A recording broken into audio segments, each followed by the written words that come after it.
Welcome back to your nerdy show. I'm your host, Spoiler Master.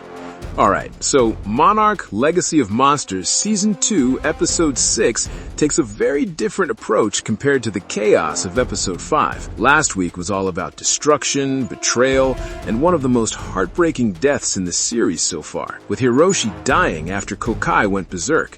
Episode 6 slows things down a bit, but at the same time, it introduces some seriously huge ideas that could change the Monsterverse forever. We get emotional fallout, shocking character decisions, and by the end of the episode, the show might have just hinted at time travel inside the Monsterverse. So yeah, there's a lot to unpack here.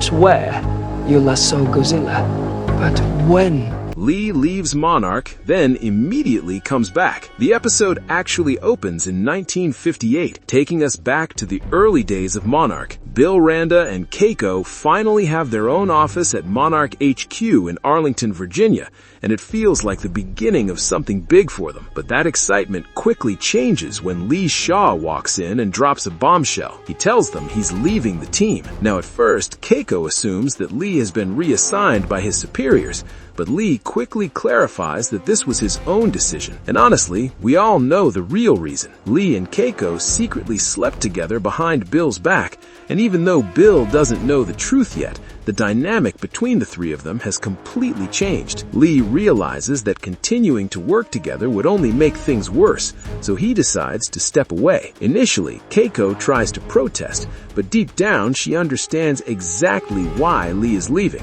Bill also seems strangely quiet about the whole situation, almost like he senses that something is off but doesn't fully understand what. So Lee leaves Monarch and heads to Maryland, where he reunites with his father, Colonel Leland Lafayette Shaw II. Their reunion quickly turns into a heavy conversation about responsibility, pride, and the arrogance that sometimes comes with wearing the military uniform. Leland convinces Lee to have a drink with him so they can talk freely, and Lee reluctantly agrees. At first, it feels like a father trying to comfort his son, but things take a sharp turn the next morning. Lee wakes up hungover and rushes to what he believes will be his first meeting with a man named Puckett at the Army headquarters. But before he even gets there, Leland stops him and takes him to a diner. That's when Leland revealed something shocking. Lee isn't meeting Puckett at all. Instead, his father has arranged for him to be transferred to MAAG Vietnam. In other words, Lee's father basically sabotaged his Monarch career because he believes chasing monsters is pointless. According to him, Lee should be doing real work overseas. Lee is furious, and after returning to his quarters, he completely loses it. Eventually, he realizes there's only one place he actually wants to be, so he goes back to Monarch and speaks directly to Keiko. He tells her that if there's still a place for him in the organization, he wants to come back. Keiko welcomes him immediately, but with one condition: their personal feelings can never interfere with their Titan research again. Lee agrees, and just like that, he returns to Monarch. Everything's not okay here. The world is under a Titan alert, and no one has the faintest... Hiroshi's funeral changes everything.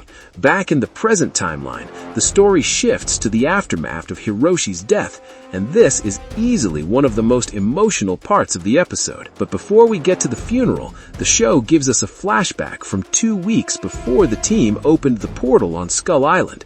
Canaro was secretly following Kong around Axis Mundi and sketching him. Somehow, Kong notices him, but doesn't see him as a threat. So instead of attacking, he simply roars and scares Kentaro back towards the apex Monarch camp. When Hiroshi catches Kentaro making these sketches, he surprisingly doesn't get angry. Instead, he takes the drawing, grabs a couple of beers, and sits down to talk with his son. During this conversation, Hiroshi reveals something huge about Axis Mundi. When he first entered the rift in Alaska, he thought he spent only 2 days inside that strange world. But when he emerged in Africa, an entire year had passed in the real world. Time flows completely differently inside Axis Mundi.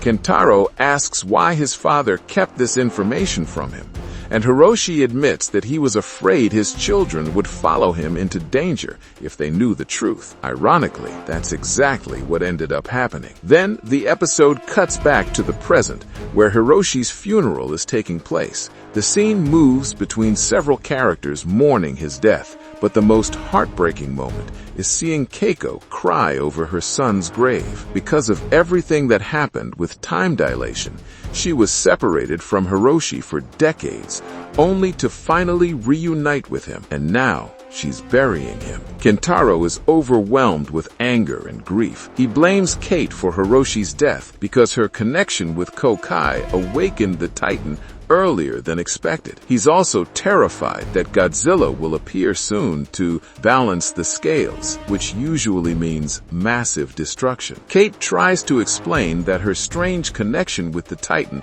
might actually help them fix the situation, but Kentaro refuses to listen and storms off. Before the funeral ends, an unexpected guest arrives. Dr. Suzuki shows up, and his presence immediately catches Lee's attention. But Hiroshi set to work building a new one from... Dr. Suzuki Returns. Dr. Suzuki was one of the key scientists who worked with Keiko, Lee, and Bill during Monarch's early days. He's also the inventor of the Titan calling device that can communicate with these massive creatures. When he arrives at the funeral, he's shocked to see Lee alive because he believed Lee had disappeared decades earlier during Operation Hourglass. Lee introduces Suzuki to Kate and reconnects him with Keiko. Suzuki is completely stunned that Keiko hasn't aged a day thanks to the time dilation effects of Axis Mundi, but the emotional reunion quickly turns into a serious conversation about the Titan problem. Suzuki reveals that after Operation Hourglass failed, Monarch kicked him out and banned him from continuing Titan research. However, Hiroshi secretly stayed in contact with him over the years. In fact, Suzuki helped Hiroshi rebuild the Titan calling device, and now Suzuki has built an even more advanced version. I didn't approach you because you probably would be too angry. Seems like good advice. Kentaro makes a terrible decision. Meanwhile, Kentaro is spiraling emotionally after his father's death. Mei shows up at his house to apologize for her role in the disaster at Santa Soledad, since her neural implant triggered Kokai's rampage. Surprisingly, Kentaro isn't nearly as angry with her as he should be. Instead, he invites her out for drinks at Soda's bar. After a few drinks, Kentaro suddenly kisses Mei, revealing that he's been attracted to her for a long time.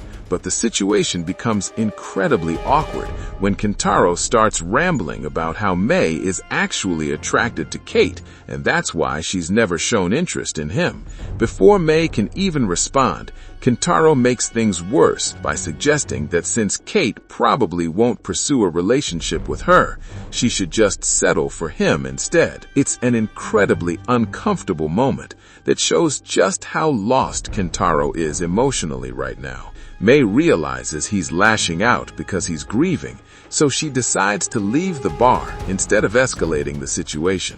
But the moment she walks out, another woman approaches Kentaro. Her name is Isabel, and she admits that Apex has been keeping an eye on Kentaro and believes he could be useful to them. Even though Kentaro clearly realizes he's being manipulated, he still agrees to work with Apex. Whether it's grief, anger, or just terrible judgment, Kentaro decides that Apex might be the only organization capable of controlling the Titan threat. It's picking up an anomaly. I don't know if it's a Titan. The Titan phone, and a dangerous plan. Back at Suzuki's house, the conversation turns towards something incredibly risky. Lee asks Suzuki about the location of the rebuilt Titan calling device because he has a bold plan. If they can contact Godzilla, they might be able to direct him toward Kokai and force the Titan back into Axis Mundi. Suzuki explains that his upgraded Titan phone now accounts for time dilation effects. That means if they can determine where and when Godzilla was last detected, they might be able to call him back to that specific point in space and time. While Lee and Suzuki discuss this idea, Kate and Keiko step outside to sit near a lake and talk about everything that's happened. During their conversation, something strange occurs. Kate places her feet in the water, and unusual ripples begin forming around her legs. Instead of spreading outward like normal ripples, they move inward toward Kate. Keiko immediately realizes what might be happening. Kate seems to have developed an infrasonic connection with Kokai, meaning she can communicate with the Titan using the same low-frequency sound waves. This could completely change their approach to dealing with Titans.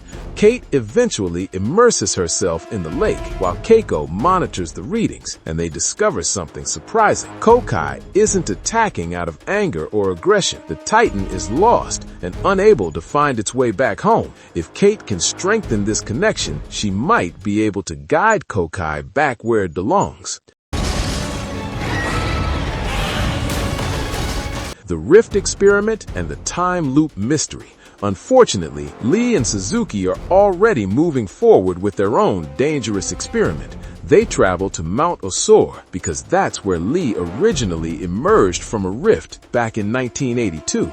Their theory is that if they can reopen the same portal, it might connect to Axis Mundi again. The idea is simple but risky. Activate the Titan phone, open the rift, and call Godzilla. But when the portal opens, something far stranger happens. Lee's radio suddenly connects to a signal from himself. Specifically, it connects to the message that Lee sent decades earlier when he was trapped in Axis Mundi. For a brief moment, it sounds like the older Lee is actually communicating with his younger self across time. This is where the episode becomes incredibly confusing and fascinating at the same time. If the rift truly connects different points in time, then multiple versions of the same person might exist simultaneously through Axis Mundi. It also means something even crazier. If someone tried to summon Godzilla using this method, they might accidentally pull a version of him from another point in time, while the present-day Godzilla is still roaming the Earth. In other words, the MonsterVerse might have just introduced the possibility of time travel.